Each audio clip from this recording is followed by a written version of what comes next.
राहुल गांधी एक नारा लगा रहे हैं कि नफरत छोड़ो भारत जोड़ो, नफरत के बाजार में मोहब्बत की दुकान खोलनी है। आप तो शायर हैं, आप राहुल गांधी के साथ चल रहे हैं, आप क्या कहेंगे? तब मैं शेर पढ़ देता था कि जो हर जालिम से टकराएगी वो आंधी बनाऊंगा, जो हर जालिम से टकराएगी वो आंधी बनाऊंगा, नए अंग्रेज आए हैं नया गांधी बनाऊंगा। मैं चला हूं राहुल गांधी के साथ कंधे से कंधा मिला करके। मेरा कभी कभी मन करता है, मैं उनसे बड़ा मेरा भावनात्मक रिश्ता है, बड़ा जज्बाती रिश्ता है उस परिवार से। मेरा तो कभी कभी मन करता है जब प्रधानमंत्री जी राहुल गांधी जी के बारे में ओछी टिप्पणियां करते हैं, भाजपा वाले ओछी टिप्पणियां करते हैं, तो कभी कभी मेरा मन करता है कि मैं राहुल जी से पूछूं कि आप किस मिट्टी के बने हैं? राहुल जी किस मिट्टी के बने हैं आप?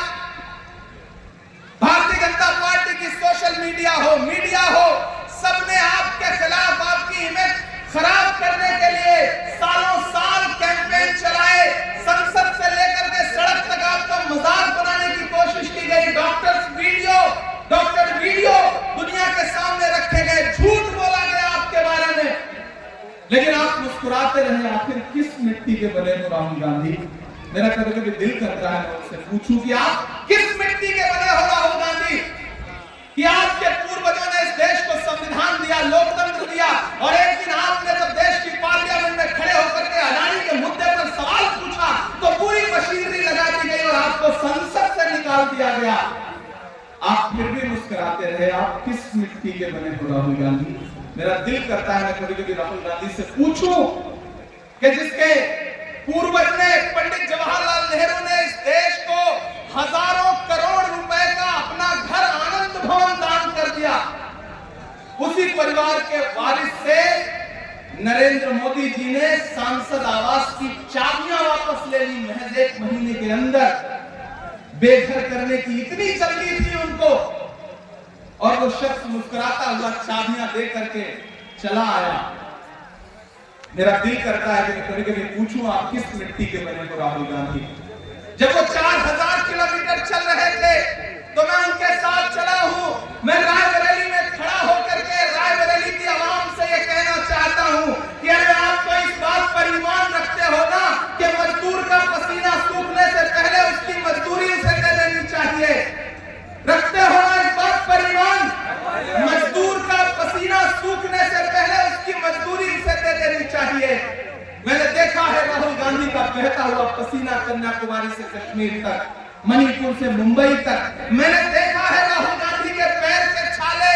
मैं यहाँ एनआईसी ग्राउंड में खड़ा होकर के रायबरेली की आवाम से राहुल गांधी की मजदूरी मांगने के लिए आया हूं, क्योंकि न तो अभी वो पसीना सूखा है, न वो पैर के छाले सूखे हैं। और जिन्हें ये लगता है कि साजिश कर, और जब भाई की हिफाजत के लिए भाई के चुनाव प्रचार की कमान प्रियंका दीदी जैसी बहन ने संभाल ली हो, तो भारत की किसी राजनीतिक पार्टी में यह ताकत नहीं है कि वो राहुल गांधी का बाल बांका कर सके। ये मैं यहां खड़ा होकर पूरी जिम्मेदारी से कह रहा हूं।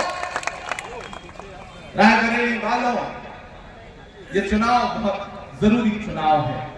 एक तरफ वो ताकतें खड़ी हैं जो कह रही हैं हिंदू मुस्लिम मंदिर मस्जिद, हिंदू मुस्लिम मंदिर मस्जिद, और एक तरफ वो नेता खड़ा है जो कह रहा है कि 4 जून को हमारी सरकार बनाओ दिल्ली में, 15 अगस्त से पहले इस देश के 30 लाख युवाओं को एक झटके में नौकरी देने का काम करें। कौन कह रहा है? राहुल गांधी कह रहे हैं। एक तरफ क्या कहा जा रहा है? नफरत की बातें, एक तरफ मोहब्बत का पैगाम। एक तरफ मोदी जी भाषणों में अडानी का टेम्पो ढूंढ रहे हैं, अंबानी का ऑटो रिक्शा ढूंढ रहे हैं, और एक तरफ राहुल गांधी क्या कह रहे हैं कि हमारी सरकार बनते ही इस देश की हर गरीब परिवार की महिला के खाते में महालक्ष्मी योजना के तहत साल में 1 लाख रुपया अकाउंट में खटाखट।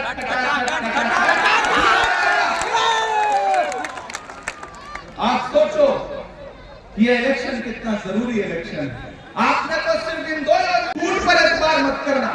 और परसों तो प्रधानमंत्री जी रो भी दिए, हालांकि 3-4 अख्तियार रोना है, किसी मंच पर रोएंगे। तो प्रधानमंत्री जी एक चैनल को इंटरव्यू देते देते भावुक हो गए, रोने लगे। मुझसे मीडिया के साथी ने कहा कि इमरान साहब आप तो शायर हैं, आज तो प्रधानमंत्री जी भावुक हो गए, आप क्या बोलेंगे? मैंने कहा भाई मुझे तो एक शेर याद आ रहा है कि वो तिजारती पहलू निकाल लेता है, मैं कुछ कहूं तो तराजू निकाल लेता है, मैं इसलिए भी तेरे फन की कद्र करता हूं, तू झूठ बोल के आंसू निकाल लेता है। बड़े अदाकार हैं वो, अमिताभ बच्चन जी से भी बड़े अदाकार हैं प्रधानमंत्री जी, इसको कोई दो राय नहीं, मैं उनकी अदाकारी की कद्र करता हूं, लेकिन अदाकारों के हाथ में देश नहीं दिया जाता है।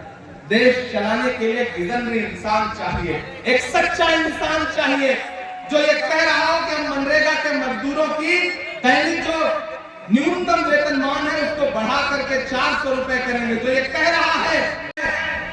मैं चाहता हूं कि 4 जून को जब रिजल्ट आए तो मन्नी भाई ने ये बात कही थी कि 4 जून को राहुल गांधी यहां से कम 4 लाख वोट से जीतेंगे। मैं रायबरेली वालों आपसे वादा करता हूं कि आप राहुल गांधी जी को इससे भी ज्यादा वोटों से जिताइए। मैं तो ये चाहता हूं कि बनारस में मोदी जी चुनाव लड़ रहे हैं, वहां उनका चुनाव फंसा हुआ है और यहाँ रायबरेली में चप्पे चप्पे से ये सदाएं जानी चाहिए कि राहुल गांधी के आगे कोई लड़ाई में है ही नहीं। ये यहाँ की आवाम को बताना पड़ेगा, ये यहाँ की आवाम को तय करना पड़ेगा। और इस बात को प्रधानमंत्री जी समझ गए। आज प्रतापगढ़ आए थे, आज उनकी कोस के गए कांग्रेस को। आज तो उन्होंने कहा कि अगर इंडी गठबंधन, इंडिया नहीं बोलते, इंडी गठबंधन बोलते हैं, कि अगर उनकी सरकार बन गई तो फिर इनके 5 प्रधानमंत्री होंगे। इसका मतलब प्रधानमंत्री जी आप मान गए हो कि हमारी सरकार बनने जा रही है।